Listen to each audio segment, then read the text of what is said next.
Le pardon. Voilà un mot qui semble disparaître lentement, mais sûrement de notre vocabulaire. Même si le mot tend à disparaître, le besoin de pardon est loin d'avoir disparu, lui. Les efforts pour tenter d'oublier et d'ignorer les problèmes sont inutiles et vains. Qui d'entre nous peut prétendre n'avoir rien à se reprocher, n'avoir aucun besoin de pardon? Aussi bien faire face à la musique, regarder les choses en face et parler de vraies choses. De toute façon, même si on n'en parle que très peu ou pas, chacun de nous avons besoin de pardon. Au fond, si on est honnête avec nous-mêmes, combien précieuse serait la certitude de se savoir pleinement pardonné. Nous sous-estimons, je crois, les conséquences négatives qu'engendre l'absence de pardon. Et ce, autant vis-à-vis de Dieu contre lequel nous péchons, que vis-à-vis de nos semblables.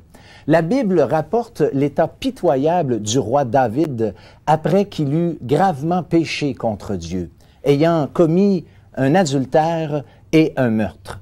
Ce récit nous montre un bon exemple de ce que peut vivre un homme avant de se savoir pardonner. J'aimerais lire avec vous ce qu'il dit lui-même dans un psaume. « Tant que je me suis tu, mes os se consumaient. Je gémissais toute la journée, car nuit et jour, ta main s'apesantissait sur moi. Ma vigueur n'était plus que sécheresse, comme celle de l'été. » Tant et aussi longtemps que David n'a pas expérimenté le pardon, sa santé physique et psychologique se détériorait. Mes os se consumaient, je gémissais toute la journée. D'autres traductions rendent ainsi ce texte. Mes dernières forces s'épuisaient en plaintes quotidiennes. Je m'épuisais sans cesse à gémir à longueur de jour. En langage plus familier, il était au bout du rouleau. Il était de plus en plus à bout. Il ne s'endurait plus lui-même. Il était plus capable de continuer comme ça. Nuit et jour, ta main s'apesantissait sur moi, est-il dit. Chaque jour et chaque nuit qui passait faisait de plus en plus peser sur lui ce terrible sentiment de culpabilité. Il est dit, ta main s'apesantissait sur moi. Celle de Dieu, c'est Dieu qui lui montrait son péché, qui mettait littéralement le doigt sur sa faute. Il est dit, ma vigueur n'était plus que sécheresse, comme celle de l'été.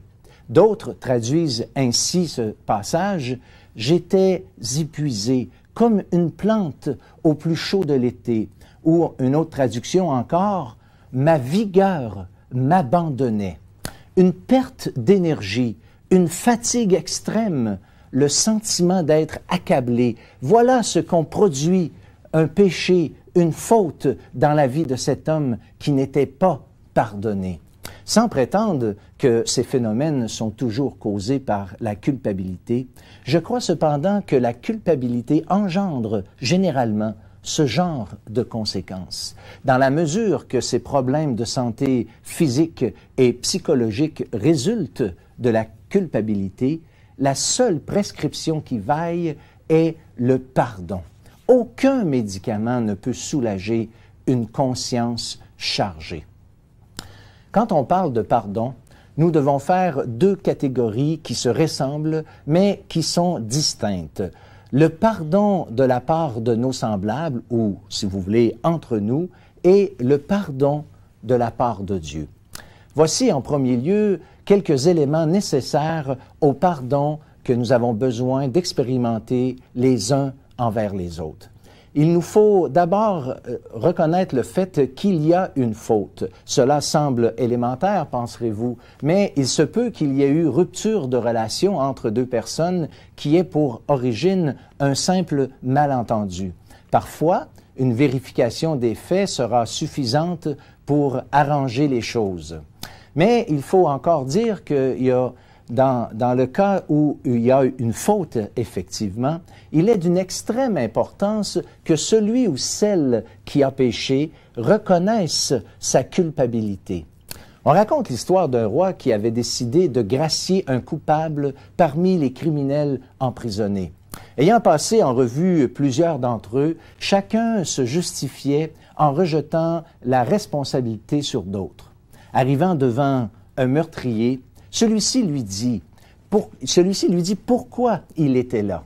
« J'ai commis un meurtre, dit-il, sans rien ajouter. » Le roi dit sur le champ, « Laissez-le sortir, je lui fais grâce. Il est le seul dans cette prison à reconnaître qu'il est coupable, et c'est à un coupable que je désirais faire grâce. » En effet, reconnaître notre responsabilité est tellement difficile et est une tendance naturelle chez l'homme de rejeter la responsabilité sur les autres ou sur les circonstances.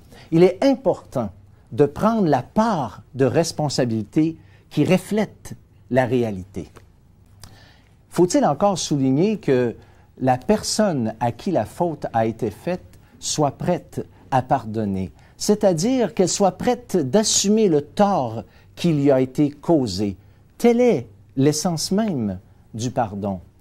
L'hiver 1974, je me promenais en auto avec un ami qui m'a demandé de prendre le volant de ma rutilante Chevelle Malibu 74. Ayant fait une fausse manœuvre, il a légèrement dérapé et enfoncé le bas d'une portière.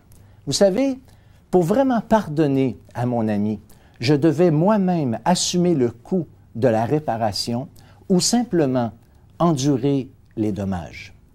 Le vrai pardon implique que la personne qui pardonne assume elle-même la conséquence du tort qui lui a été fait. Il est aussi important que la personne qui a péché veuille se réconcilier. Il arrive parfois que ce ne soit pas le cas, peut-être parce qu'elle n'en sent pas le besoin ou parce que, par orgueil, l'orgueil l'en empêche ou encore toute autre raison. Finalement, la personne qui a péché doit accepter le pardon qui lui a été offert. Et ceci implique, encore une fois, que la personne qui a été offensée elle-même assurera le tort qui lui a été fait, et non la personne coupable. Maintenant que nous avons considéré les grandes lignes et les éléments essentiels que comporte le pardon entre semblables, regardons quelques instants ce qui en est du pardon de Dieu. Eh bien, le pardon de Dieu comporte les mêmes quelques éléments que je viens de présenter en ce qui concerne les relations entre les hommes. D'abord, la nécessité qu'il y ait eu faute. Eh bien, en ce qui concerne l'homme devant Dieu, la Bible est claire. Lisons ensemble ce texte.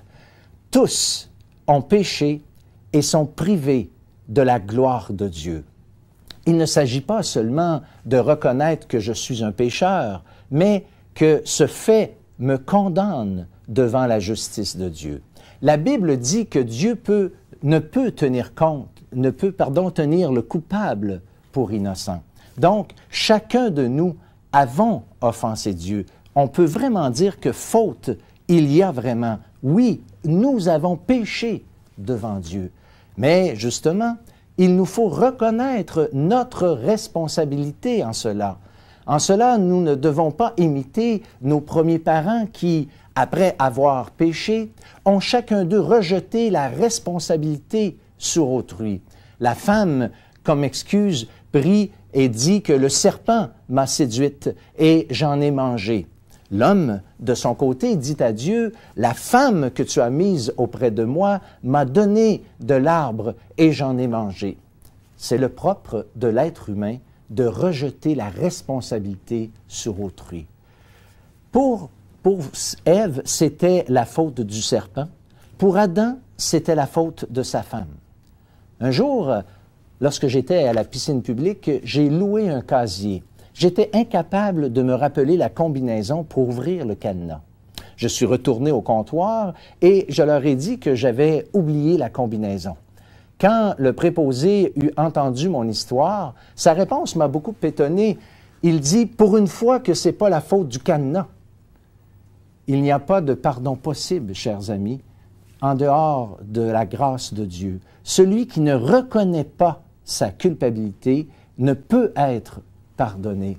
Mais ce qui est merveilleux en ce qui concerne le pardon de Dieu, c'est que Dieu est prêt de nous pardonner parce qu'il a lui-même assumé le tort en payant la dette de nos péchés. La Bible dit que le sang du Christ qui fut donné pour nous obtenir le pardon de nos péchés. Le Christ lui-même, lorsqu'il instituait la scène, prenant la coupe qui représentait le sang qu'il allait bientôt donner, dit « Ceci est mon sang, le sang de l'alliance qui est répandu pour le pardon des péchés. » Non seulement Dieu est prêt à nous pardonner, mais en nous donnant sa vie, il a déjà assumé le tort que nous lui avions causé. Dans les conditions pour que les hommes puissent se pardonner l'un l'autre, nous avons vu qu'il fallait que la personne veuille se réconcilier. Eh bien, le même principe s'applique pour que Dieu puisse nous pardonner. Nous devons désirer obtenir son pardon. Si vous désirez être réconcilié avec Dieu pour que vos péchés soient pardonnés, eh bien, il n'y manque que vous. La table est mise, tout est accompli, a dit le Christ en croix. Et finalement, il nous faut recevoir ce pardon de Dieu. Et recevoir ce pardon, ce plein pardon de Dieu, implique que vous réalisiez et acceptiez simplement que Dieu a lui-même assumé entièrement le prix du pardon. Aucune contribution de notre part n'est possible.